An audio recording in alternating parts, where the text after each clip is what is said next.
15 जनवरी को जब हम जवानों के सम्मान में सेना दिवस मना रहे हैं तो हांसी के गांव ढाणा खुर्द, ढाणा कला और जमावड़ी के बारे में बात करना जरूरी लगता है। अब आप कहेंगे कि ऐसी क्या खास बात है इन गांव में जो सेना दिवस पर इन्हें इतना महत्व दिया जा रहा है।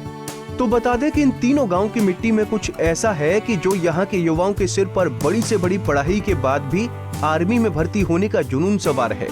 इन 3 गांव से सैकड़ों की संख्या में युवा वतन की रखवाली कर रहे हैं।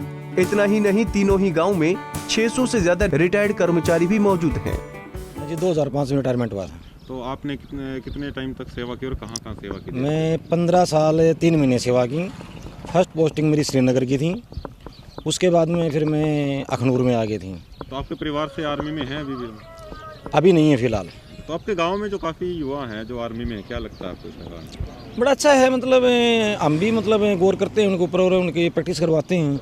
और काफ़ी मतलब अभी युवा लोग हैं, बच्चे हैं, वो काफ़ी प्रैक्टिस कर करके ना, और हर कोर के अंदर भी हैं, आरटी में भी हैं, इन्फेंट्री में भी, आर्मड में भी हैं, हर जगह मतलब अपना वर्चस्व रखे हुए हैं। हमारे गांव में सर लगभग 150 से ऊपर फिलहाल ऑन सर्विस है। ऑन सर्विस है। तो ऐसा क्या मतलब युवाओं में क्रेज़ रहता है, क्या कारण लगता है आपको कि इतनी ज़्यादा युवा जो है आर्मी की तरफ रुझान करते हैं नौकरी के लिए? क्योंकि हमारे गांव में पहले से ही बुजुर्ग आर्मी में हैं और उनका रुझान यही रहा है कि देश सेवा के लिए हम काम करें। तो हमारे बच्चे भी बुजुर्गों को देखते हुए फौज की तरफ जाने को ज़्यादा सोचते हैं। क्वालिफिकेशन फुल होने के बाद भी फौज में जाने की सोचते हैं, न कि दूसरी सर्विस के साथ। इन गांव में अधिकतर सैनिक परिवार हैं जो आने वाली पीढ़ियों को भी वतन की आन बान व शान के लिए सैनिक बनने के लिए प्रेरित करते हैं। इन गांव के रणबांकुरों के बहादुरी के कई किस्से हैं जिन्हें याद कर ग्रामीण फक्र से सीना चौड़ा कर लेते हैं। बता दें कि सैनिकों के लिए पहचान बना चुके तीनों गांव का संबंध आजाद हिंद फौज से रहा है। इन गांव के जाबाज सैनिक आजाद हिंद फौज में रहते हुए वतन के लिए मर मिटे थे। तब से ही इन गांव की माटी में जन्म लेने वाले होनहार पर देश की रक्षा का जुनून सवार है और मुल्क के प्रति प्रेम की ये परंपरा पीढ़ी दर पीढ़ी आगे बढ़ रही है। 100 के करीब ऑन ड्यूटी पे हैं और हमारे यहाँ रावतुल्ला राम खेल स्टेडियम है, वहाँ पर बच्चे सुबह शाम अच्छी प्रैक्टिस करते हैं। अपने बलबूते पर ही वो आर्मी में ज्वाइनिंग करते हैं।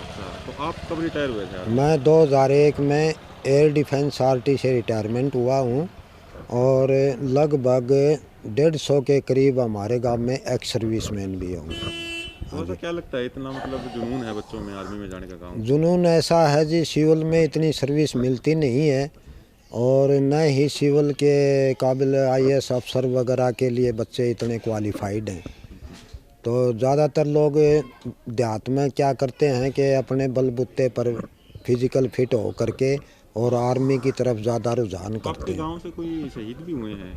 हाँ, हमारे गांव से 1971 में एक लक्ष्मी नारायण यादव थे, वो भारत और पाकिस्तान की लड़ाई में शहीद हुए थे। गांव के युवाओं के पास अपनी तैयारी करने के लिए खेल स्टेडियम भी है जिसमें दौड़ लगाकर वो आसानी से फिजिकली तैयारी कर लेते हैं। गांव के युवा NDA की तैयारी कर रहे हैं ताकि आर्मी में उन्हें बड़ा पद हासिल हो और देश की सेवा कर आगे भी गांव का नाम रोशन करते रहें। ढाणा खुर्द व ढाणा कला गांव की आबादी करीब 15,000 है तो जमावड़ी गांव की आबादी 6,000। इन तीनों ही गांव से करीब 500 युवा वतन के प्रहरी के रूप में तैनात हैं और ना जाने कितने ही युवा अभी तैयारी कर रहे हैं। हांसी से संदीप सैनी, पंजाब केसरी TV।